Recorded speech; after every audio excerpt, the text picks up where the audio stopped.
The rain hadn't stopped for 3 days. I could hear it drumming against the pack house roof even from here, tucked away in the smallest room on the 3rd floor. The one they gave to omegas and orphans like me. The scent of wet pine and earth seeped through the old window pane, mixing with the sharper smell of anxiety that clung to my skin. Tonight was the choosing ceremony, and every unmated wolf in the Silvercrest pack would gather in the great hall to witness our alpha select his Luna. Everyone knew who he would choose, everyone except him, apparently. I pressed my palm against my stomach, feeling the subtle flutter that had become constant over the past few weeks. The pack healer, old Margot, had confirmed it yesterday with knowing eyes and a pitying smile. Twins. I was carrying twins, and their father, our alpha, had no idea they existed. How could he, when he barely knew I existed? My reflection in the cracked mirror showed a girl with pale blonde hair pulled back too tightly, making my face look even thinner than usual. My eyes carried shadows underneath, not from sleeplessness, but from something deeper, a weariness that came from always being overlooked, always being the one chosen last, if chosen at all. The worn blue dress I'd found in the donation bin hung loose on my frame, hiding the small swell that would soon become impossible to conceal. I remembered my mother's last words before the fever took her when I was 12. Vera, being invisible isn't the same as being worthless. Sometimes the quietest hearts hold the loudest truths. She'd said it while braiding my hair, her fingers gentle despite the trembling sickness in them. I'd carried those words like a talisman ever since, even when the pack treated me like furniture, useful but unremarkable. The memory of that night 6 weeks ago still burned bright behind my closed eyelids. I'd been running patrol on the eastern border, the shift no one else wanted because it bordered the wild lands where rogues sometimes crossed. The moon had been full, fat and silver in a cloudless sky, and I'd felt more alive than I had in years. My wolf, smaller than most but quick and sure-footed, had reveled in the freedom of the forest. That's when his scent hit me, pine and smoke and something wild. Something that made my wolf surge forward with recognition so powerful it nearly brought me to my knees. Mate, the word had thundered through every cell in my body. I'd followed that scent like a lifeline, unable to stop myself even though I knew what I would find.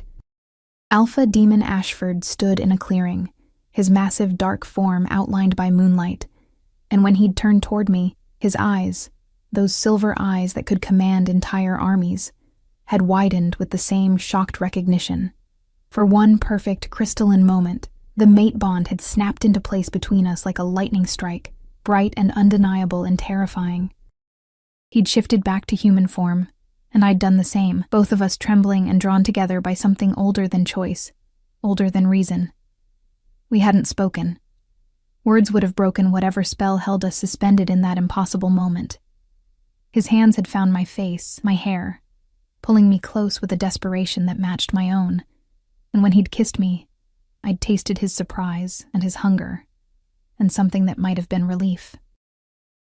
We'd come together on the forest floor with the kind of passion that leaves marks, the kind that comes from recognizing something you'd been searching for without knowing you'd been searching at all. He'd whispered my name, Vera, like he was trying to memorize it, trying to brand it into his memory. And I'd believed foolishly that everything would change. But when dawn came, he was gone. I'd waited 3 days before I finally saw him again, standing in the training yard surrounded by his inner circle, his beta, his gamma, his enforcers. He'd looked at me with polite confusion when I approached, as if trying to place where he'd seen me before. The mate bond hummed between us, undeniable, but he'd turned away to speak with someone more important, someone whose name he actually remembered. That's when I understood. Our alpha had felt the bond, but chosen to ignore it, and now, 6 weeks later, he was about to choose someone else entirely. A knock at my door pulled me from the spiral of memory. Vera, you coming down? It was Hannah, one of the younger wolves who worked in the kitchens. She was kind in that careless way people are when kindness costs them nothing. In a minute, I called back, my voice steadier than I felt. I could hear the great hall filling up below, the excited chatter of pack members dressed in their finest, the anticipation thick enough to taste. Through the walls, I caught fragments of conversation. Sienna looks absolutely stunning. Of course he'll choose her. They've been inseparable. Strongest female warrior we've had in generations. Sienna Blackthorn. Beautiful. Powerful. Born to an elite family within the pack. She had everything I didn't. Status, strength, the kind of confidence that came from never having been invisible. She'd been training alongside demons since they were children, and everyone assumed their partnership was inevitable. She probably even believed they were meant to be together. She just didn't know about the mate bond that fate had decided to play as a cosmic joke. I made my way downstairs, keeping to the edges of the hallway where people wouldn't notice me. The great hall had been transformed for the ceremony. Candles everywhere, creating pools of golden light that danced across the stone walls. The pack's history was carved into those walls. Generations of alphas and lunas whose names and deeds would be remembered long after they'd returned to the earth. Would my children's names ever be carved there? Would anyone even know they were his? I found a spot in the back, partially hidden behind a thick stone column.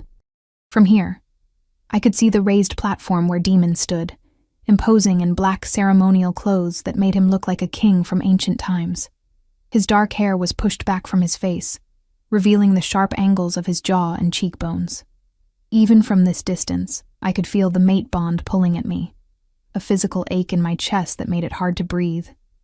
His beta, a wolf named Garrett with copper-red hair and an easy smile, stood to his right. They were speaking in low tones, but I could see the tension in Demon's shoulders, the way his fingers drummed against his thigh.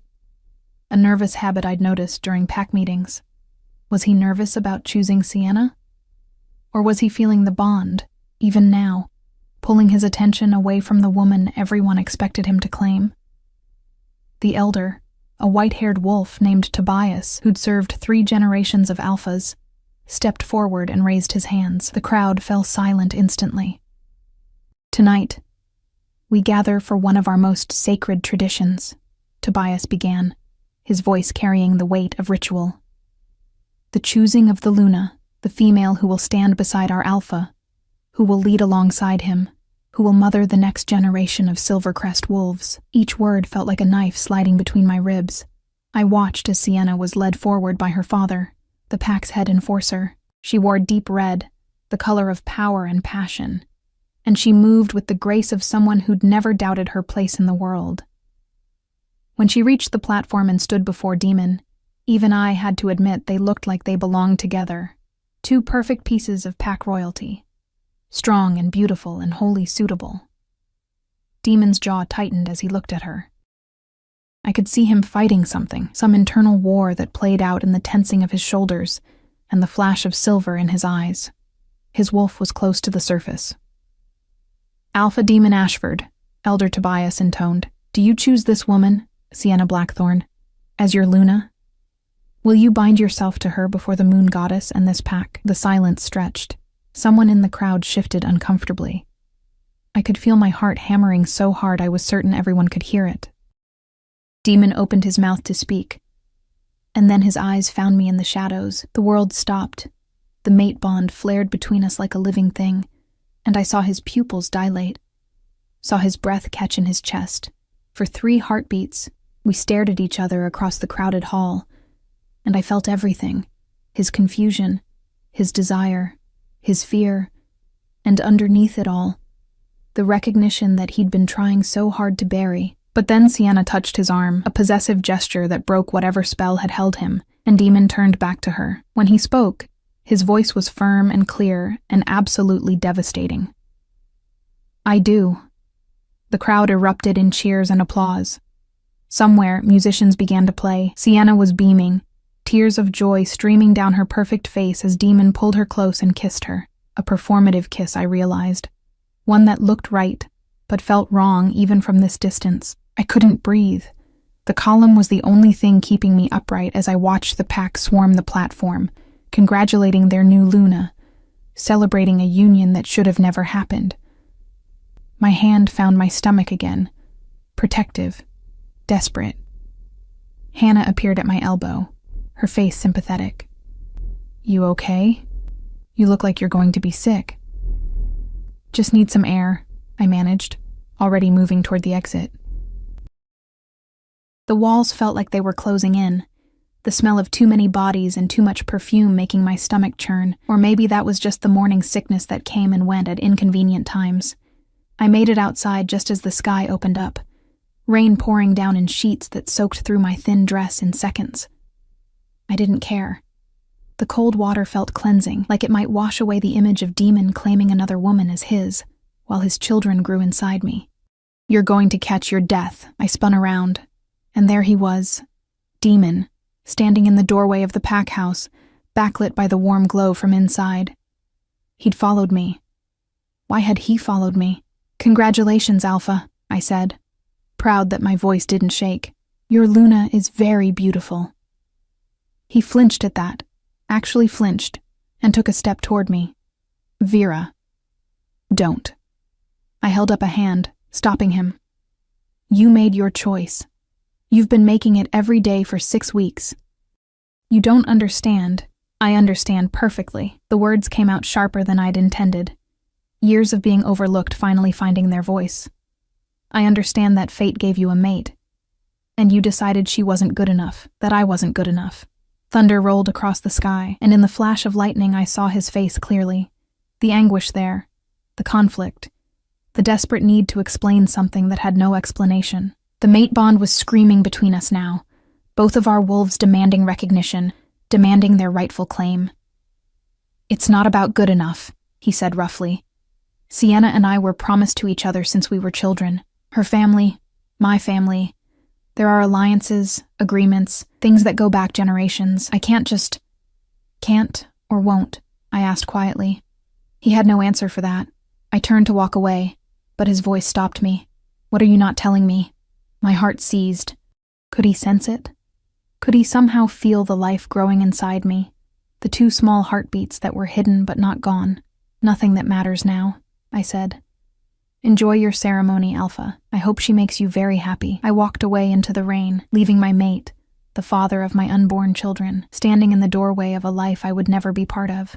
Behind me, I could hear the celebration continuing, the pack rejoicing in a union blessed by politics and tradition, but cursed by fate. And I understood, with a clarity that hurt worse than rejection, that I was truly alone in this. Whatever happened next, whatever choices I had to make for these babies, I would be making them without him. The rain washed away my tears, but it couldn't wash away the truth. I was carrying the Alpha's children, and he'd just chosen another woman to be his Luna. The morning sickness hit me hardest at dawn. I'd learned to keep a basin by my bed, to move quietly, so the other Omegas in the neighboring rooms wouldn't hear me retching into the porcelain. But this morning, 3 days after the choosing ceremony, my stomach rebelled with such violence that I barely made it to the shared bathroom down the hall before losing what little I'd managed to eat the night before. "You need to see the healer again," whispered a voice behind me. I looked up to find Margot standing in the doorway, her weathered face creased with concern. The old wolf had been the pack healer for 40 years, and very little escaped her notice. She held out a damp cloth, which I took gratefully. "I'm fine," I lied, wiping my mouth. "Just a stomach bug." Margot's pale blue eyes, so faded with age they were almost white, fixed on me with uncomfortable intensity. "Those babies won't stay hidden much longer, child. You're what, 8 weeks now? In another month, maybe less, everyone will know." The words hung between us like a death sentence. She was right, of course. My dresses were already getting tight around the middle, and soon no amount of loose clothing would disguise the swell of my stomach. What am I supposed to do? The question came out smaller than I intended, the voice of a frightened girl rather than a woman about to become a mother. "He chose Sienna. The pack accepts her as Luna. If I come forward now, you'll be called a liar," Margot finished bluntly. "Or worse, they'll believe you and call you a homewrecker. The Blackthorn family has powerful allies, child. They won't take kindly to anyone threatening their daughter's position." I pressed my forehead against the cool tile wall, fighting another wave of nausea. Then what do I do? Margot was quiet for a long moment. When she finally spoke, her voice carried a sadness that made my chest tight. "You could leave. I have a sister in the Clearwater Pack, 3 territories north. She'd take you in, no questions asked. You could have the babies there, raise them away from all this politics and pain. Leave. The word echoed in my mind like a bell. Leave the only home I'd ever known. The pack where my parents were buried, the forests where my wolf ran free. Leave and raise my children as rogues, without a pack's protection, without their father ever knowing they existed. But what was the alternative? Stay and watch Demon build a life with Sienna? Watch him father other children, legitimate children, with a woman who wasn't his mate? Feel the bond between us fray and tear with each passing day, until it became just another wound I carried? I need time to think, I said finally. Margot nodded, squeezing my shoulder with a gentle hand. Don't take too long. The longer you wait, the harder it gets, for you and for them. She patted my still flat stomach meaningfully before slipping out of the bathroom, leaving me alone with my reflection and my impossible choices. I cleaned myself up and made my way down to the kitchens. Even pregnant and miserable, I still had duties. The pack didn't stop needing meals just because my world had collapsed.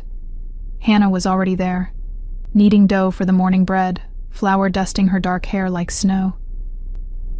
"You look terrible," she said cheerfully. "No offense.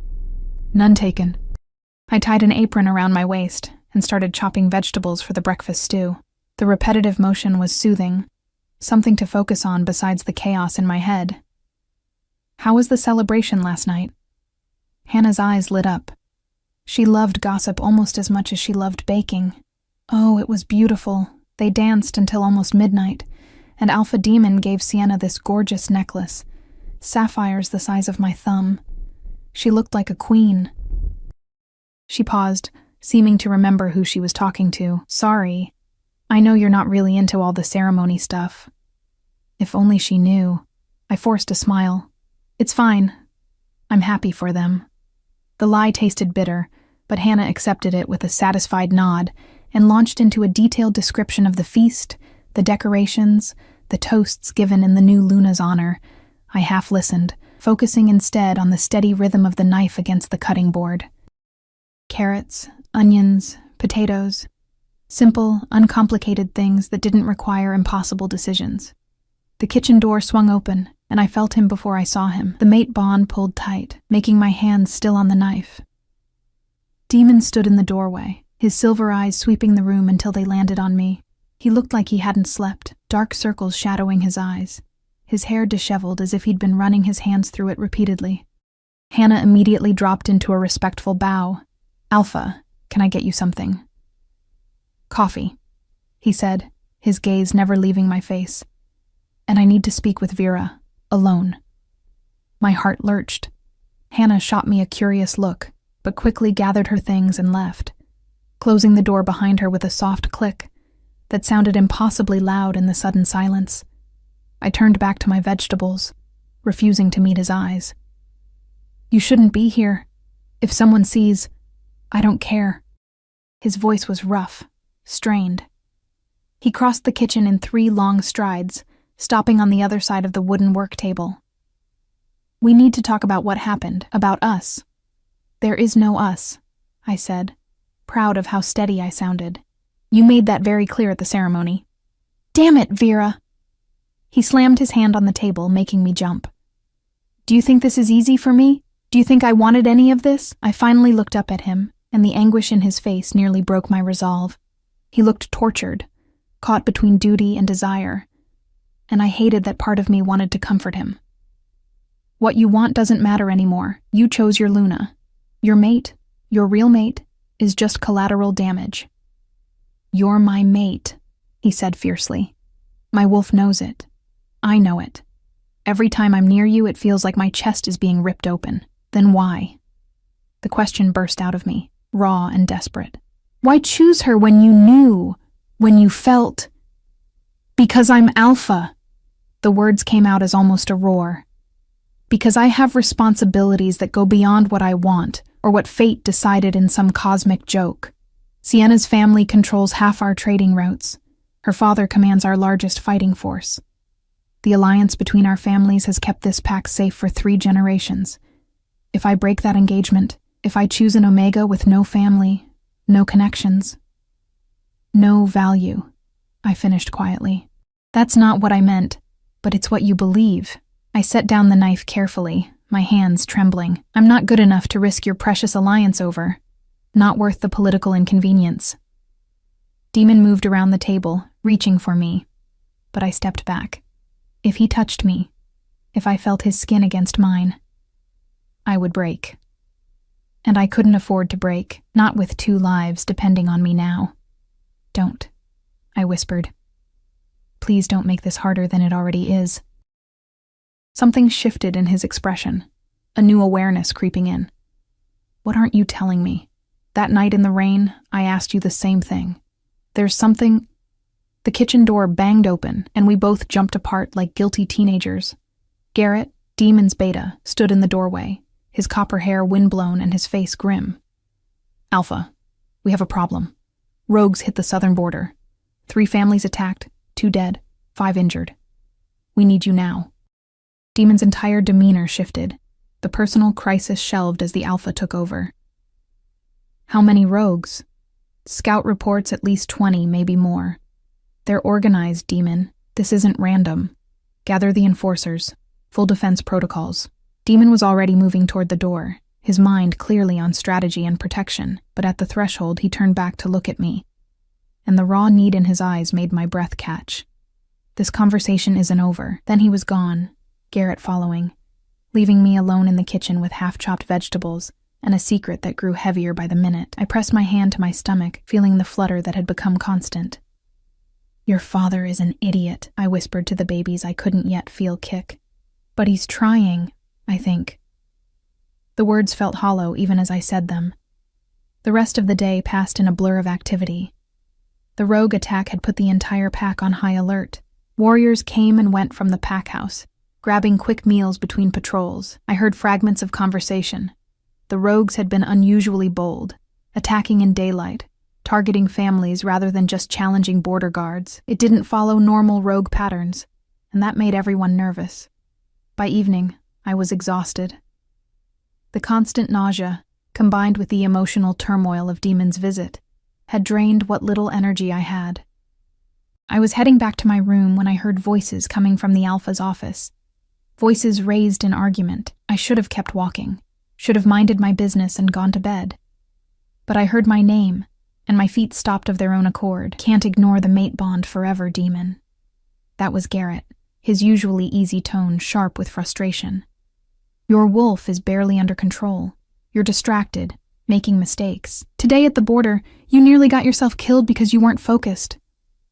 I'm handling it. Demon's voice was tight. By handling it, you mean choosing Sienna and pretending your actual mate doesn't exist? Another voice. This one female, sharp and commanding. I recognized it as Nora, the pack's head strategist, and one of the few wolves who didn't seem to fear contradicting the Alpha. That's not handling it. That's running from it. Watch your tone, Nora. Or what? You'll add me to the list of inconvenient truths you're ignoring? A pause. The Blackthorns are already suspicious. Sienna might be basking in her new title, but her father isn't stupid. He can sense something's off with you. The Alliance means nothing if you're too distracted to lead, Garrett cut in. And it definitely means nothing if you and your wolf tear each other apart from the inside. I've seen what rejecting a mate bond does, Demon. It's not pretty, and it's not survivable long-term. Silence. Then Demon. So quietly, I almost couldn't hear. What would you have me do? Break Sienna's heart? Insult her family? Risk everything my father and grandfather built for your mate? Nora finished. For the woman fate chose for you. For the bond that's sacred to every wolf who's ever lived. She's an Omega. She has no family, no influence, nothing to offer the pack politically. She has you, Garrett said simply, and apparently that's not enough for her to matter. I didn't wait to hear more. I turned and fled down the hallway, my vision blurred with tears I refused to let fall. His words echoed in my head. Nothing to offer the pack politically. As if my worth could be measured in alliances and trade agreements. As if the mate bond, the most sacred thing in our culture, was just another political inconvenience to be managed. I made it to my room and locked the door, sliding down against it until I sat on the floor, my arms wrapped around my knees. The babies fluttered again, as if sensing my distress, and I forced myself to breathe slowly, to calm down for their sake if not my own. Margot's offer echoed in my mind. Leave. Go north to the Clearwater Pack. Raise my children away from a father who saw them, saw me, as nothing more than a political liability. Could I do it? Could I really leave everything behind? My mother's voice whispered through memory. Being invisible isn't the same as being worthless. But what if you're invisible precisely because everyone around you has decided you're worthless? A soft knock at my door made me freeze. Vera? Hannah's voice, tentative. You okay? I heard you come up the stairs pretty fast. I wiped my eyes and stood, unlocking the door but not opening it. I'm fine. Just tired. Okay. Well, there's a pack meeting tomorrow night. Mandatory attendance. Alpha wants everyone there to discuss the rogue situation. A pause. You'll come, right? I'll be there. I promised. Though the thought of facing Demon and Sienna together in front of the entire pack made me want to hide in this room forever. After Hannah left, I lay in bed and stared at the ceiling, my hands resting on my stomach. Tomorrow I would attend the pack meeting. I would watch Demon stand beside his chosen Luna and pretend that everything was fine, and then, after that, I would make my decision. Stay and be nothing. Or leave and be everything to the two small lives that depended only on me. The rain started again, a soft patter against the window that sounded like tears. The great hall was packed tighter than I'd ever seen it. Every wolf in the Silvercrest pack had answered the Alpha's summons, crowding into the stone chamber until the air felt thick and hot despite the rain-cooled evening outside. I'd positioned myself in my usual spot, back corner, partially hidden by the crowd. But tonight it felt different. Tonight, every whispered conversation seemed to be about survival, about fear, about the rogues who'd grown bold enough to attack families in broad daylight. Demon stood on the platform with Sienna at his side, exactly where a Luna should be. She wore her authority like she'd been born to it, standing tall in deep green that made her look regal and untouchable. Her hand rested possessively on Demon's arm, and I hated the spike of jealousy that shot through me at the casual intimacy of the gesture. This was my life now, watching from the shadows while another woman claimed what should have been mine. Garrett stood on Demon's other side, his expression grim as he surveyed the assembled pack. Nora was there too, along with the Blackthorn Patriarch, Sienna's father, a massive wolf with silver threading through his dark hair and eyes that missed nothing. The Council of Elders formed a semicircle behind them, their weathered faces grave. Elder Tobias stepped forward, raising his hands for silence. The chatter died immediately. 3 days ago, our southern border was breached, he began, his voice carrying easily through the hushed crowd. 23 rogues, organized and armed, attacked 3 family homes. 2 of our own were lost, Marcus Whitepaw and his son Daniel. 5 others were injured, some critically. A murmur of anger and grief rippled through the pack. I'd known Marcus, a kind older wolf who'd always had a smile for the Omegas, who'd never made us feel less than. The news of his death hit harder than I'd expected, a reminder that the danger was real and growing. This isn't normal rogue behavior. Garrett spoke up, his voice cutting through the murmurs. Rogues are typically solitary, desperate. They might steal or cause trouble, but coordinated attacks on families? That's something else entirely. That's organized. That's planned. Which means someone's leading them, Demon said, and the alpha command in his voice made every wolf in the room straighten instinctively. Someone's building an army on our borders, and they're testing our defenses. Sienna leaned forward, her voice clear and confident. We should strike first, send our warriors into the wildlands, hunt them down before they can attack again. Several of the younger warriors voiced their agreement, the call for action spreading like wildfire. But I noticed Nora shaking her head, and Elder Tobias looked troubled. A bold strategy, the elder said carefully, but risky. The wildlands are vast, and we'd be spreading our forces thin. If this is indeed an organized group, they might be trying to draw us out, leave our territory vulnerable. So we do nothing? Challenged Sienna's father, his voice booming. We let them pick off our families one by one while we cower behind our borders? I didn't say that, Rowan. Tobias's tone sharpened. I said we must be strategic. Rushing into the wild lands without understanding what we're facing could cost us everything. The argument escalated, voices rising as wolves divided into camps, those who wanted immediate action and those who counseled caution. I watched Demon's face, saw the tension in his jaw as he tried to balance the competing demands of his pack. His eyes kept scanning the crowd, and twice they found me before he forced his gaze away. The mate bond pulled at me every time our eyes met, a physical ache that made it hard to breathe. I wondered if he felt it too, if it distracted him the way it distracted me, if his wolf was as restless as mine. Enough! Demon's voice cut through the chaos like a blade. Instant silence. We will increase border patrols, double the guards on all family homes within 5 miles of the perimeter. Garrett, I want scouts in the wild lands, small, fast teams that can gather intelligence without engaging. We need to know what we're dealing with before we commit to any major action. It was a compromise. Neither the aggressive assault Sienna's faction wanted nor the complete caution the elders advised.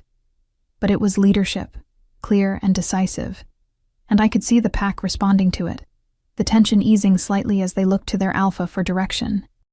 In the meantime, Demon continued, we need to strengthen our defenses here. Nora will coordinate. He stopped mid-sentence, his entire body going rigid. His nostrils flared, and I saw his eyes flash silver as his wolf surged close to the surface.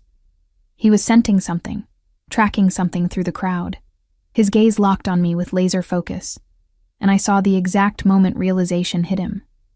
His expression shifted from confusion to shock, to something that looked almost like panic. Around us, wolves were starting to notice the alpha's strange behavior, following his line of sight to where I stood frozen in the back corner. Could he smell it? Could he sense the pregnancy through the mate bond? Sienna tugged on his arm, her voice sharp. Demon? What's wrong? He tore his gaze away from me with visible effort, shaking his head as if to clear it. Nothing. I'm fine. But his voice was strained, and I could see Garrett watching him with concern. Nora will coordinate the defense improvements. Council, meet with me tomorrow to finalize our strategy. Everyone else, stay alert, stay together, and report anything unusual immediately. Dismissed.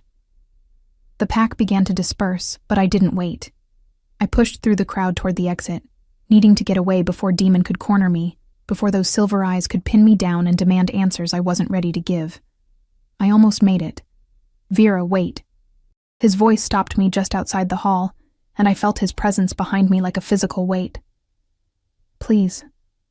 I turned slowly, preparing for confrontation, but the look on his face stole the defensive words from my tongue. He looked shattered, his usual confidence completely gone, replaced by something raw and desperate.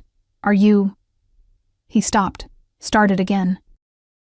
Is there something you need to tell me? My hand moved instinctively to my stomach before I could stop it, and I saw his eyes track the movement. His face went pale. How long? The question came out barely above a whisper. Don't.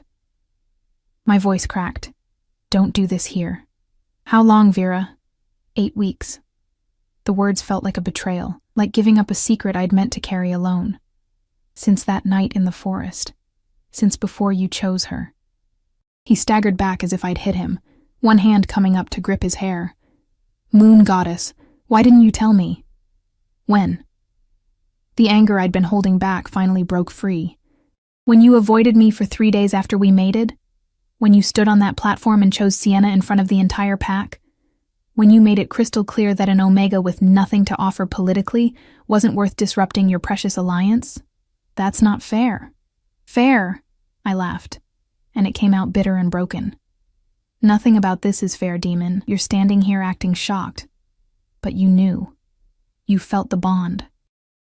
You knew what we were to each other, and you chose to ignore it. You don't get to be surprised that there were consequences. Consequences.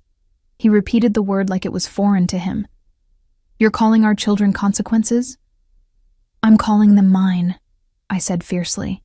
Because that's what they are. Mine to protect, mine to raise, mine to love. You made your choice. You don't get to suddenly decide you want to be involved now that it's real.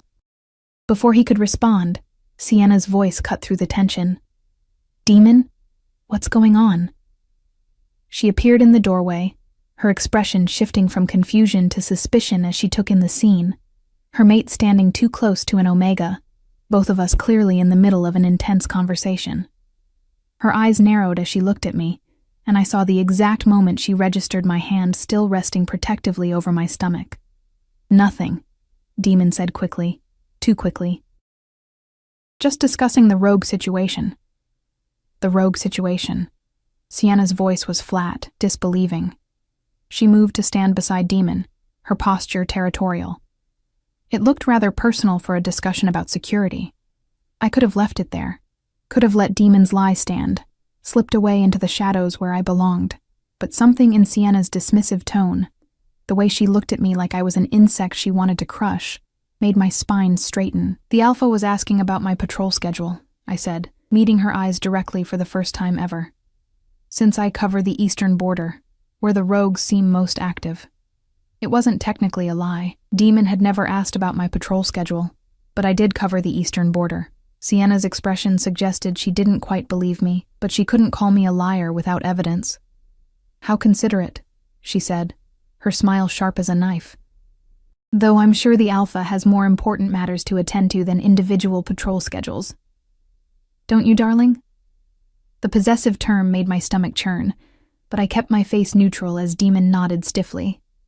Of course. Vera, we'll discuss your patrol assignment later, through proper channels. The dismissal was clear. I nodded once and walked away, feeling their eyes on my back until I turned the corner. Only then did I let myself lean against the wall, my legs shaking so badly I wasn't sure they'd hold me. He knew. Demon knew about the babies, and that changed everything. Or maybe it changed nothing at all. He was still mated to Sienna, still bound by his political alliance. Still the Alpha who'd decided an Omega wasn't worth the trouble. I made my way back to my room, my mind spinning with the implications of what had just happened. Would he tell Sienna? Would he demand some kind of involvement with the children? Or would he continue to pretend I didn't exist, adding our babies to the list of inconvenient truths he was determined to ignore? Sleep didn't come easily that night. Every time I closed my eyes, I saw Demon's face when he'd realized. The shock, the fear, and underneath it all, something that might have been hope. But hope for what? That I'd quietly disappear? That he could have his Luna and his secret mate both? Dawn came gray and cold, rain still falling in steady sheets. I dragged myself out of bed and down to the kitchens, where Hannah was already pulling fresh bread from the oven. She took one look at me and shook her head. You need to see Margot again. You look half dead, Vera. I'm fine. You're not fine. You haven't been fine for weeks. She set down the bread and crossed her arms. Look, I know it's none of my business, but people are starting to talk. About you.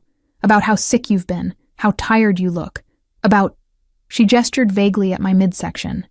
My blood ran cold. What are people saying? Nothing specific. Just that something's off. Hannah's expression softened. Whatever's going on, you need help. You can't do this alone, whatever this is. Before I could respond, Margot appeared in the doorway, her weathered face set in determined lines. Vera, my office, now. It wasn't a request. I followed the old healer through the winding corridors to her small workspace, a room that smelled like herbs and old magic. She closed the door firmly and turned to face me. Alpha Demon came to see me an hour ago, she said without preamble, demanded to know if what he suspected was true. I told him it wasn't my place to confirm or deny another wolf's medical condition without permission. Thank you. Don't thank me yet. Margot's expression was troubled. He'll be back, child, and he'll keep pushing until he gets answers. The mate bond is eating at him. I could see it in his eyes. You can't hide this much longer. I'm not trying to hide it, I said, though that was exactly what I'd been doing. I'm just trying to figure out what to do. Margot, if I stay here, if people find out the Alpha's true mate is pregnant with his children while he's mated to someone else, it'll cause chaos, she finished bluntly. The Blackthorns will be furious. Some will call for you to be exiled. Others will demand Demon reject Sienna and honor the mate bond. The pack will fracture right when it needs to be unified against the rogue threat. So I should leave. I think you should choose. Margot moved to her desk, pulling out a sealed envelope. This is a letter to my sister in Clearwater. She'll take you in, help you through the pregnancy and beyond. You'd be safe there, and your children would grow up protected." She paused. "But you'd be giving up your mate, permanently. Once you leave, once you raise those children away from him, there's no coming back from that. The bond might never fully break, but it'll scar over. You'll spend the rest of your life knowing what you walked away from." I took the letter with trembling hands. "And if I stay? Then you fight. For yourself, for your children, for your place beside your mate, even if he's too much of a coward to claim you properly." The old wolf's eyes glinted with something fierce. "But that's a different kind of hard, Vera. That's standing up to wolves who have power and wealth and influence. That's becoming visible when you've spent your whole life learning to disappear." My mother's words echoed again. Being invisible isn't the same as being worthless. But maybe it was time to stop being invisible altogether. "I need more time," I whispered. "You have until you start showing," Margot said gently. After that, the choice makes itself. I left her office with the letter tucked into my pocket, and a decision weighing on my shoulders like chains. The rain had finally stopped, leaving the world washed clean and smelling of wet earth and new growth. I found myself walking toward the forest's edge, needing the space and silence to think. The Eastern Border Patrol path was familiar under my feet, and my wolf stirred with pleasure at being near the trees. This was where I'd first caught Demon's scent, where the mate bond had snapped into place and changed everything. If I left, I'd never run these paths again, never feel the Silvercrest territory beneath my paws, never. A scent hit me. Foreign. Wrong. Rogues. I froze, every instinct screaming danger. They were close, too close, on packland, well past the border. My hand went to the emergency whistle every patrol wolf carried, but before I could blow it, a hand clamped over my mouth and I was dragged backward into the undergrowth. The hand over my mouth reeked of dirt and sweat, and something rancid that made my wolf recoil in disgust. "Quiet, little Omega," a voice rasped in my ear, breath hot against my neck. "Make a sound, and I'll snap that pretty throat." Terror flooded my system, but underneath it, a fierce protective instinct roared to life. My babies. I had to protect my babies. I went limp in my attacker's grip, feigning submission while my mind raced through options. There were at least 3 of them. I could smell the others circling closer through the undergrowth, predators closing in on wounded prey. "She's the one from the pack house," another voice said. This one female and sharp. "I saw her last night at that meeting. Nobody important." Nobody important. The words might have stung if I hadn't been too busy trying to survive. "Check her for weapons," the first voice commanded. Rough hands patted me down, and I felt the emergency whistle being yanked from my belt. My only way to call for help, gone. But they missed the small knife I kept strapped to my ankle, a gift from my father before he died. Too small to be much of a weapon, but better than nothing. "Clean," the female reported. "What do we do with her?" "Take her. She'll make decent leverage if we need it." They started dragging me deeper into the forest, away from packlands and safety. My mind screamed at me to fight, to shift, to do something, but I forced myself to stay calm. Panic would get me killed. Panic would get my children killed. I needed to think, to wait for an opening. We'd gone maybe a quarter mile when I heard it. The long, haunting howl of a wolf calling alarm. Someone had found my scent trail, realized I was missing. The rogues heard it too, and cursed, picking up their pace. "Faster! We need to get her across the river before they track us." The river. That was their plan. Cross into truly wild territory where pack wolves rarely ventured, where the current would wash away our scent trail. I had to act now, before they got me that far. I let my body sag completely, becoming dead weight. The rogue holding me stumbled, his grip loosening for just a second. It was enough. I twisted, driving my elbow into his solar plexus with every ounce of strength I had. He gasped and released me, and I hit the ground running. "Get her!" the female snarled. I crashed through the undergrowth, branches tearing at my clothes and skin. Behind me I could hear them shifting, the distinctive crack of bones reshaping. They'd be faster in wolf form, but so would I. I let the change take me mid-stride. my clothes shredding as fur erupted across my skin, and my body compressed and reformed.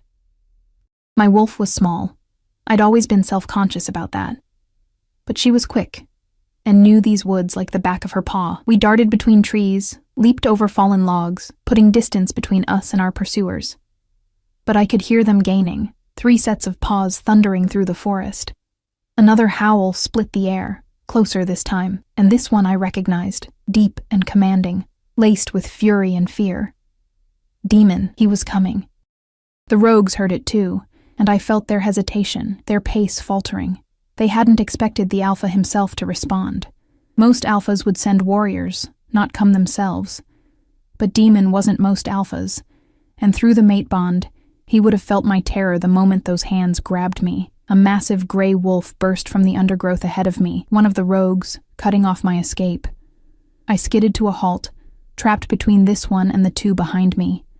The gray wolf's lips pulled back in a snarl, revealing teeth stained yellow. He was twice my size, scarred and vicious-looking. "Protect the babies," my wolf whispered urgently. "Whatever happens, protect them." The gray wolf lunged. I dodged left, but one of the others caught me, jaws clamping onto my hind leg. Pain exploded white-hot, and I yelped despite myself. Blood, hot and wet, matted my fur. I twisted, snapping at my attacker's face, and managed to catch his ear. He released me with a snarl, then the forest exploded with pack wolves. Demon came first, a massive black wolf with silver eyes that glowed with alpha fury. He hit the gray rogue like a freight train, and they went down in a tangle of snapping jaws and flying fur. Garrett was right behind him, his copper-red wolf taking on the female rogue. More pack warriors poured in. I recognized Nora's sleek brown form, and several of the younger enforcers. The battle was brutal and fast. The rogues, outnumbered and facing an enraged alpha, didn't stand a chance. Within minutes, 2 were down, and the 3rd was fleeing into the wildlands with Nora and 2 warriors in pursuit. I stood on 3 legs, my injured hind leg held awkwardly, watching as Demon shifted back to human form. He was breathing hard, blood, not his own, splattered across his chest. His silver eyes found me immediately, and the naked relief in them made my chest ache. "Vera." He started toward me, but I backed up, my wolf still too frightened and hurt to accept comfort even from our mate. "Let me see. Let me..." I shifted back, gasping as the change sent fresh waves of agony through my injured leg. Naked and bleeding, I pressed myself against a tree trunk for support.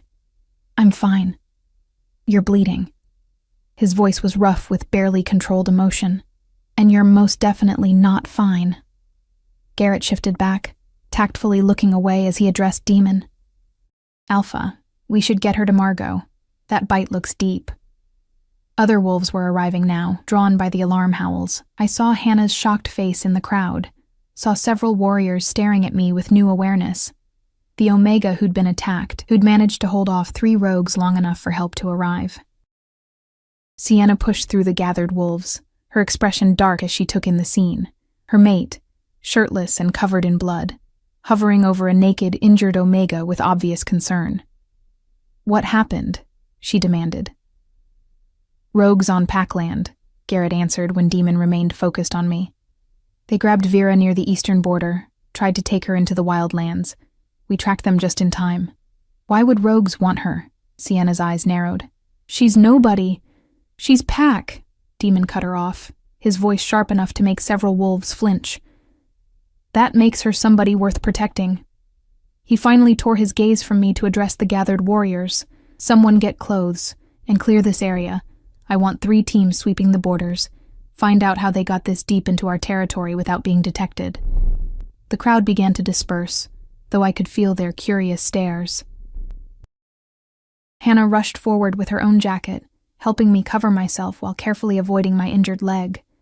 The kindness in her eyes told me she'd put together pieces of a puzzle I'd been trying to hide. "Can you walk?" Demon asked, his tone gentler now. "I can manage." But when I tried to put weight on my leg, it buckled. Strong arms caught me before I hit the ground, and I found myself pressed against Demon's bare chest, his heart hammering against my ear. "Don't be stubborn," he murmured. "Not about this."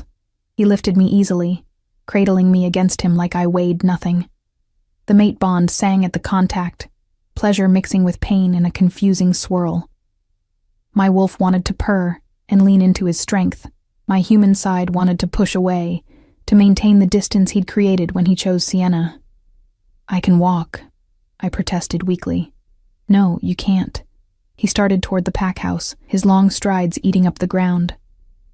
"And even if you could, I'm not letting you." Sienna fell into step beside us, her jaw tight. "This is hardly appropriate, demon. Let one of the warriors carry her." "No." The single word carried absolute alpha authority, closing the discussion. We made it to Margot's office, where the old healer was already laying out supplies with practiced efficiency.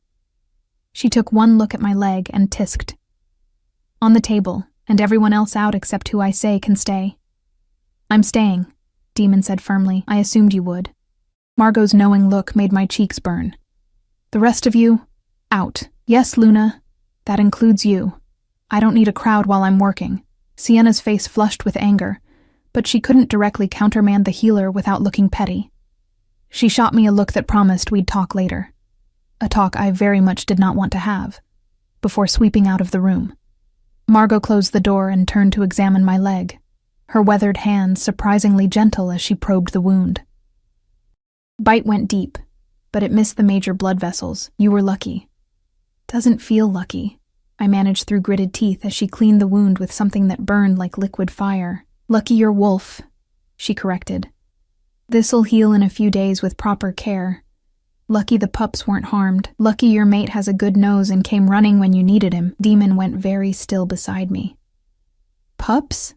As in, plural?" Margot glanced at me, one eyebrow raised. "You didn't tell him?" "I told him I was pregnant. The twins part hadn't come up yet." "Twins." Demon's voice was barely audible. He sank into a chair like his legs wouldn't hold him anymore. "You're carrying twins. Congratulations," Margot said dryly as she began stitching my leg closed. "Though your timing could use work, Alpha. Choosing another Luna while your true mate carries your children. That's a special kind of foolish." "Margot," I started, but she cut me off. "No, child." "Someone needs to say it." She turned her sharp gaze on Demon. "You've made a mess, Alpha. A political mess, a personal mess, and now those rogues know something's unusual about this Omega. Unusual enough to try kidnapping her in broad daylight. They were organized. They knew where to find her. This wasn't random. The implications hit me like a physical blow. They were watching. During the pack meeting, that female rogue said she saw me there. Which means they're scouting our territory, learning our routines, identifying targets. Demon's voice had gone cold with fury. This wasn't just a random attack. They were specifically looking for vulnerable pack members. Or specific pack members, Margot corrected, finishing her stitching and beginning to wrap my leg in clean bandages. "Think about it. Why grab an Omega? We're not warriors, not politically important. Unless they knew," I finished quietly. "Knew about the pregnancy, about who the father is." Demon was on his feet instantly. "That's impossible. Nobody knows except us and Margot. And anyone with a decent nose who's been paying attention," Margot countered. "You think wolves haven't noticed their Alpha can't keep his eyes off one particular Omega? That he goes tense every time she's near? The mate bond might be something you're trying to ignore, boy. But it's not invisible. If the rogues know about the pregnancy, if they know the babies are mine..." Demon's face had gone pale. "They took her for leverage. They'd have demanded ransom, or threatened the children, or worse," Margot agreed grimly. "Which means Vera can't stay in that little room on the 3rd floor anymore. She needs protection. Constant protection. She'll stay in the Alpha wing," Demon said immediately. "My quarters have the best security and..." "Absolutely not." I tried to sit up, wincing as the movement pulled at my stitches. "I'm not staying in your quarters while you're mated to Sienna. That's insane. I don't care how it looks." "Well, I do." The words burst out of me with more force than I'd intended. "You made your choice, Demon. You stood in front of the entire pack and chose her. You don't get to suddenly play protective mate now because it's convenient." "Convenient?" He looked genuinely shocked. "You think this is about convenience? You were almost taken, Vera. Our children were almost... He couldn't finish the sentence, his hands clenching into fists at his sides. Your children with the Omega you've been pretending doesn't exist, I shot back. The one with nothing to offer politically, remember? Margot cleared her throat. As touching as this lover's quarrel is, we have a practical problem. Vera does need protection, whether she wants to admit it or not. But the Alpha's right. Putting her in his quarters while he's mated to someone else would cause an uproar. Then I'll leave, I said. Your sister in Clearwater, the offer still stands? No. Demon's voice was hard as steel. You're not leaving pack territory, not with rogues actively hunting you. You can't order me to stay. I'm your Alpha. I absolutely can. And I'm your mate, which you've been happy to ignore when it suited you. I was shouting now, 3 weeks of hurt and anger finally spilling over. You don't get to pick and choose when the bond matters, Demon. Either I matter enough to claim properly, or I don't matter at all. You can't have it both ways. The silence that followed was deafening. Demon stared at me like I'd struck him, his chest heaving with emotion. When he finally spoke, his voice was raw. You matter. Moon Goddess Vera, you matter more than you could possibly know. But this situation, the alliance with the Blackthorns, my responsibilities as Alpha, the rogue threat, it's complicated. Then uncomplicate it, I said quietly. Make a choice. A real one this time, because I won't raise our children in the shadows, wondering if their father is ashamed of them. I won't be the secret you keep hidden while you build a life with someone else. I deserve better than that. They deserve better than that. Margot watched us both with ancient, knowing eyes. The girl's right, Alpha. You can't keep straddling this fence. Eventually, you're going to have to jump one way or the other. Question is, which way will hurt less? Breaking a political alliance, or breaking the most sacred bond our kind knows? Before Demon could answer, a commotion erupted in the hallway outside. Raised voices, Sienna's among them, sharp with anger. The door burst open, and the new Luna stormed in with her father right behind her. Enough, Sienna announced, her voice ringing with authority. I want to know what's going on, right now. Why are you holed up with this Omega demon? Why does she warrant the Alpha's personal protection? And why... Her eyes dropped to my bandaged leg, then rose to my face with dawning suspicion. Why do I get the feeling there's something everyone's hiding from me? Rowan Blackthorn's expression was harder, more calculating. My daughter raises valid questions, Alpha. This Omega has been receiving unusual attention from you for weeks now. The pack is starting to talk. If there's something we should know, now would be the time to share it. Demon looked at me, and I saw the moment of decision in his eyes. The same kind of moment he'd faced at the choosing ceremony. Only this time, there would be no taking it back. Whatever he said next would determine the course of all our lives. There is something you should know, he said slowly, his gaze never leaving mine. Something I should have told you weeks ago, before the choosing ceremony, before I made the biggest mistake of my life. My heart stopped. He wouldn't. He couldn't. Not like this, not in front of them. But then he turned to face Sienna and her father, and his voice rang clear and strong. Vera is my true mate, chosen by fate, bound by the Moon Goddess, and she's carrying my children. The words hung in the air like a bomb waiting to explode. Sienna's face went white, then red, cycling through emotions too fast to track. Her father's expression turned to stone, dangerous and cold. And Demon stood there, shoulders back, finally, choosing to stand beside his mate instead of his political convenience, even if it might cost him everything. The silence stretched like a living thing, suffocating and dense. Sienna looked like she'd been slapped. Her mouth opened and closed several times before sound finally emerged, a strangled, disbelieving laugh. You're joking. This is some kind of test, isn't it? To see if I'm truly loyal. If I'll stand by you even when it's not a joke, Demon said quietly. I'm sorry, Sienna. You deserve better than this, better than me, better than... She took a step back, shaking her head. We were mated 3 days ago, Demon. 3 days, in front of the entire pack, before the Moon Goddess herself. And you're telling me you had a true mate all along? That you knew and chose me anyway? The alliance? Don't you dare. Her voice cracked, and I saw tears gathering in her eyes despite her rage. "Don't you dare make this about politics. You chose me. You kissed me. You made vows, and all that time you were—" She looked at me with something between hatred and anguish. "With her?" "It was one night," I said, finding my voice despite the churning in my stomach. "Before the ceremony. He didn't know about the babies when he chose you." "Oh, how noble." Sienna's laugh was bitter as poison. "One night is all it took to destroy everything I thought I had. One night with an Omega nobody. Enough." Demon's alpha command rolled through the room like thunder. "You will not speak to her that way. This isn't Vera's fault, isn't it?" Rowan Blackthorn spoke for the first time, his voice dangerously soft. "Your true mate conveniently appears just as my daughter is about to become Luna. She carries your children, allegedly. And suddenly you're ready to throw away 3 generations of alliance? Forgive me, Alpha, but that seems remarkably convenient timing." The implication hung heavy, that I'd planned this, seduced Demon deliberately to steal Sienna's position. "The timing was fate's choice, not mine," Demon said coldly. "And I'll thank you not to question the integrity of my mate. Your mate." Rowan's eyes were chips of ice. "You mean the Omega with no family, no lineage, nothing to offer this pack except a convenient pregnancy? How do we even know the children are yours?" I flinched as if he'd struck me. The accusation cut deeper than any physical wound. The suggestion that I'd lie about something so sacred, that I'd trap an alpha with false children. Demon moved so fast I barely saw it. One moment he was across the room, the next he had Rowan pressed against the wall, forearm across the older wolf's throat.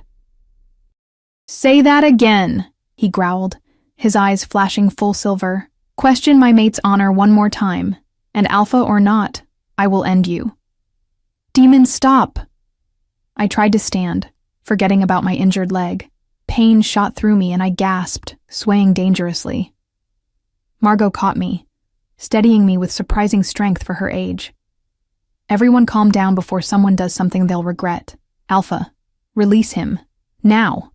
For a moment, I thought Demon wouldn't obey. His wolf was too close to the surface, too enraged by the insult to his mate, but then he stepped back, chest heaving, hands still clenched into fists.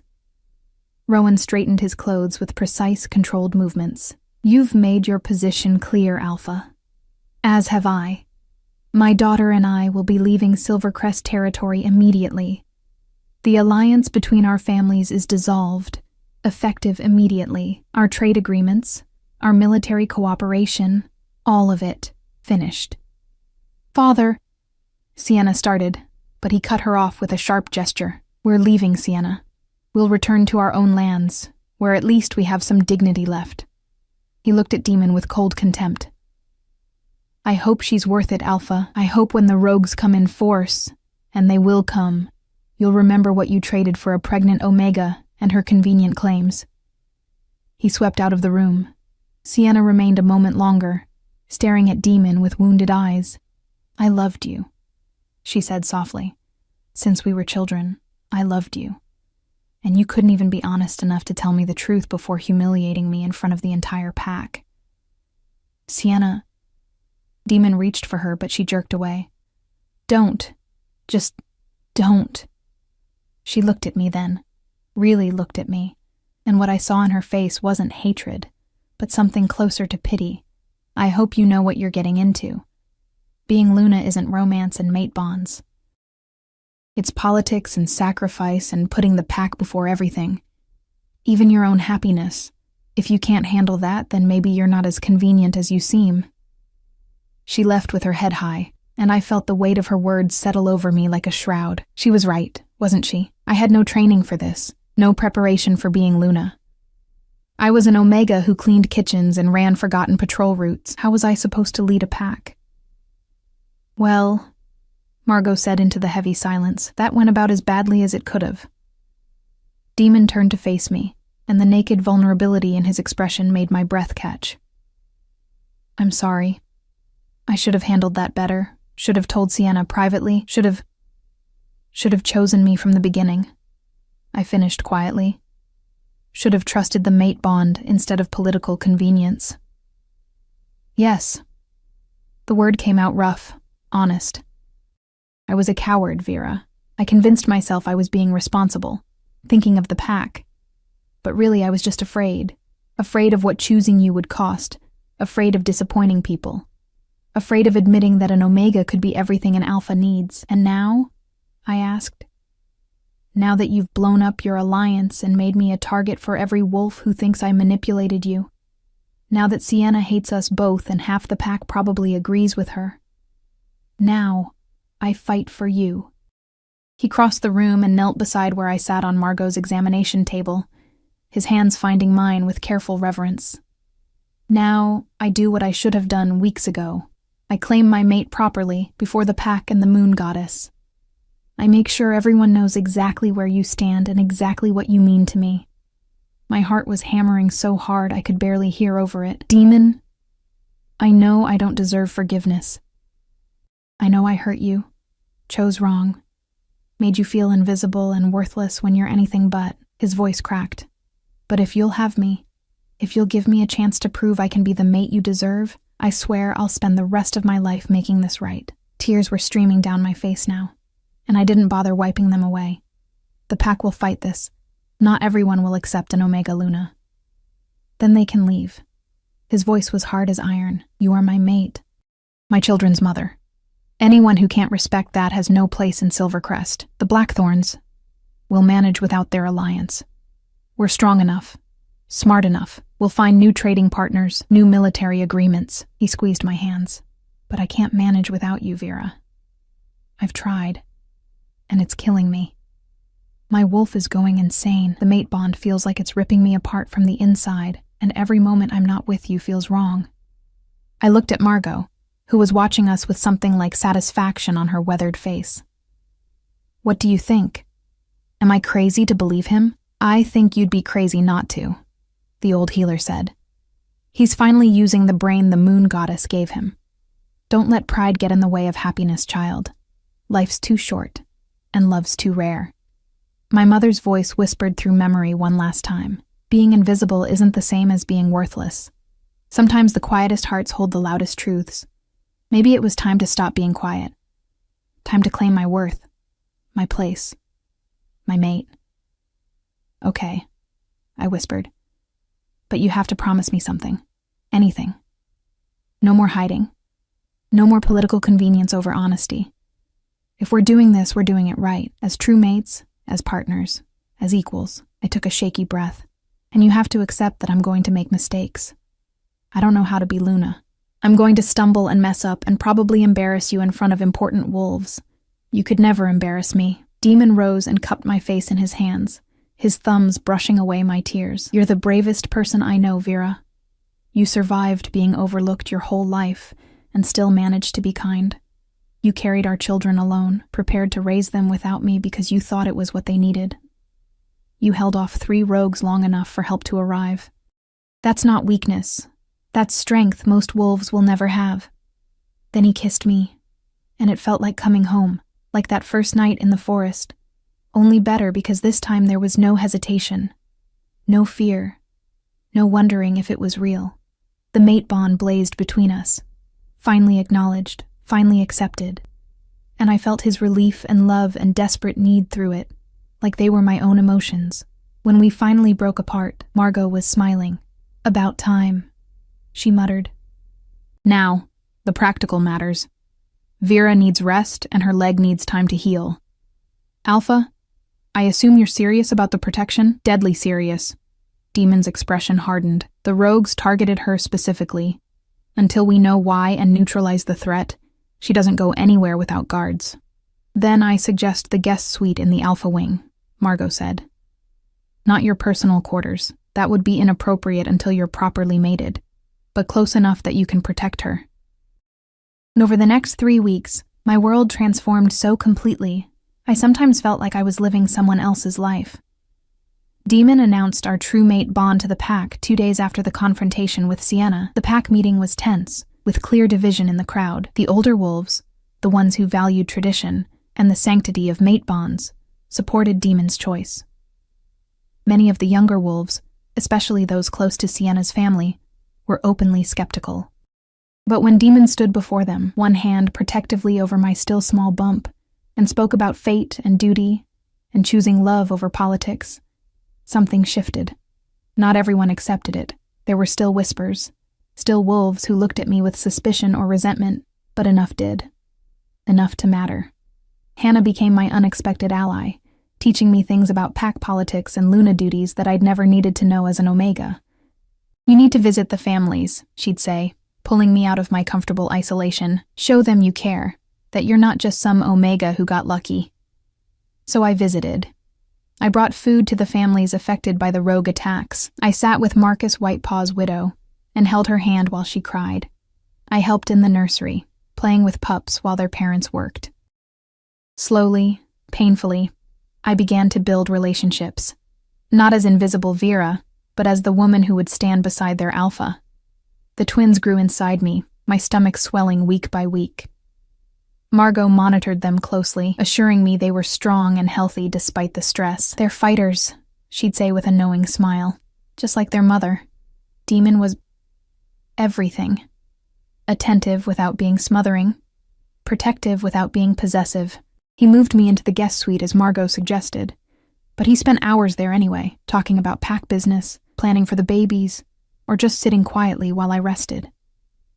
The mate bond grew stronger each day, weaving us together until I couldn't imagine life without him. The rogue threat intensified. More attacks, more violence, always testing their borders. Demon scouts finally identified the leader, a massive wolf named Kale, who'd been exiled from his own pack years ago and had been building an army ever since. He wanted Silvercrest territory, wanted to overthrow Demon and claim everything for himself. "He knows about you," Nora told us grimly during a war council. One of the captured rogues confirmed it. "Kyle thinks the pregnancy makes Demon vulnerable. Distracted. He's planning something big." "Let him try," Demon said, his voice cold with fury. "We'll be ready." But ready or not, when the attack came, it was devastating. They hit just before dawn, 2 months after Demon had claimed me publicly. I was 6 months pregnant, my stomach round and heavy with the twins who never seemed to stop moving. The alarm howls woke me from restless sleep, and I heard Demon shouting orders in the hallway. He burst into my room, already half-dressed in combat gear. "Stay here. Lock the door. Guards are posted outside. Don't open for anyone but me or Garrett." "Demon. Please, Vera." He pulled me close, one hand splaying over my swollen stomach. "Keep them safe. Keep yourself safe. That's all I ask." Then he was gone, and I was left alone with fear and the sound of battle drawing closer. The hours that followed were the longest of my life. I heard fighting, heard screams, heard the crashes and thuds of wolves in combat. My guards, 2 young but capable warriors named Jesse and Maya, kept their posts, but I could see their fear. This wasn't a skirmish, this was war. When the door finally splintered inward, I screamed, but it wasn't rogues. It was Garrett, bleeding from a gash across his ribs, his eyes wild. "We need to move you. Now. They've breached the pack house." "Where's Demon?" "Fighting Kale. He'll hold them off, but we need to get you somewhere safe." He grabbed my arm, pulling me toward the door.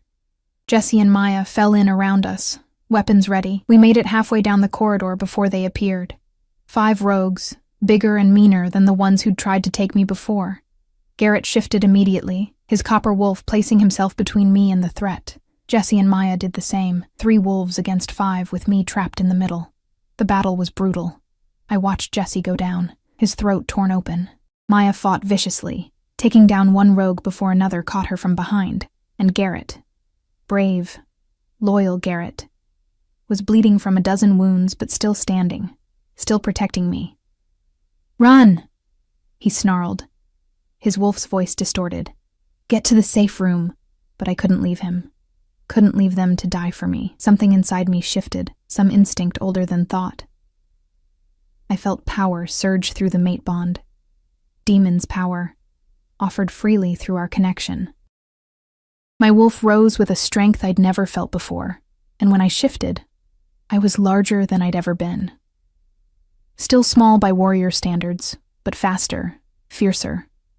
Driven by a mother's desperate need to protect. I tore into the rogues with everything I had. claws and teeth and fury, fighting not as an Omega but as a Luna defending her pack. One rogue fell, then another. The survivors scattered, and suddenly Garrett and I were standing in a hallway full of bodies, both of us panting and bleeding but alive. "You shifted," Garrett said, sounding dazed. "You're pregnant and you shifted." "The babies are fine." I could feel them, still moving, still safe despite everything. "Where's Demon?" "This way." We found him in the great hall, locked in combat with the largest wolf I'd ever seen, Kale. It had to be. They were both covered in blood, both limping, both refusing to yield. Around them, pack wolves fought rogues in a dozen smaller battles. The beautiful hall transformed into a war zone. I saw Demon stumble, saw Kale's jaws closing toward his throat, and something in me snapped. I didn't think. I just moved, throwing myself between them, taking Kale's bite meant for my mate. Pain.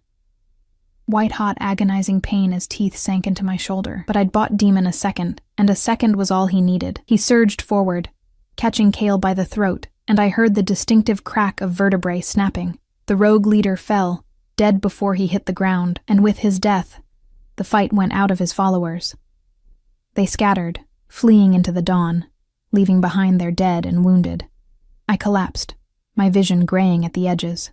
Strong hands caught me. Demon shifted back to human form, his face streaked with tears and blood. "No, no, no, Vera, stay with me. Margot, I'm okay," I whispered, though I wasn't sure if that was true. "The babies are moving," Margot said, appearing seemingly from nowhere. Her hands were gentle but efficient as she examined my shoulder. "You foolish, brave girl, shifting while pregnant, throwing yourself at a rogue twice your size. Is she?" Demon couldn't finish the question. "She'll live. So will the babies, though they'll probably come early after this." Margot's expression softened. "You did well, Luna. Saved your mate, defended your pack. No one will question your worth after today." The weeks that followed were a blur of healing and rebuilding. The pack had lost 7 wolves in the attack, including young Jesse, who died protecting me. We mourned them properly, honored their sacrifice, and I made sure their families knew they'd mattered. My shoulder healed, leaving a scar I wore with quiet pride. The babies did come early. Just a week later, my water broke in the middle of a council meeting, sending Demon into a panic that would have been funny if I wasn't in labor. The birth was hard, but not impossible. Margot guided me through it while Demon held my hand and whispered encouragements. And when it was over, we had 2 perfect babies, a boy with his father's dark hair and silver eyes, and a girl with my blonde hair and Demon's strong features. "What should we name them?" Demon asked, cradling his daughter with a gentleness that made my heart ache. I looked at my son, this tiny, perfect creature who'd changed everything. For the boy, Marcus. After the wolf who was always kind to me, who died protecting our pack. And for the girl, I thought of my mother, of her gentle wisdom and fierce love. Elena. It was my mother's name. Marcus and Elena Ashford, Demon said softly. Future of Silvercrest Pack. 2 months later, we held the proper mating ceremony, not the political spectacle Demon's first ceremony had been, but something simpler and more sacred. Under the full moon, before the pack we'd fought to protect, Demon claimed me as his mate, and I claimed him as mine. When he placed his mark on my throat, the mating bite that would bind us forever, I felt the mate bond lock into place completely. No more uncertainty, no more doubt. Just love and partnership and the absolute certainty that we belonged together. "My Luna," he whispered against my skin. "My mate. My everything. My alpha," I whispered back. "My mate. My home." The pack howled their approval, the sound echoing through the forest, our territory, our home. And as I stood there with my mate beside me and my children sleeping peacefully in Margot's arms, I finally understood what my mother had meant all those years ago. Being invisible had never made me worthless. I'd always carried truths worth hearing, strength worth recognizing, love worth claiming. It had just taken time and the right person to see it. I wasn't invisible anymore. I was Luna Vera Ashford, mother to Marcus and Elena, mate to Alpha Demon, and protector of Silvercrest Pack. And I had never felt more seen, more valued, or more completely, impossibly whole. The moon shone silver overhead, blessing us with light. And in that light, I finally allowed myself to believe what the bond had been whispering all along. I was exactly where I was meant to be, exactly who I was meant to become, and it was enough. Moon Goddess. It was more than enough. It was everything.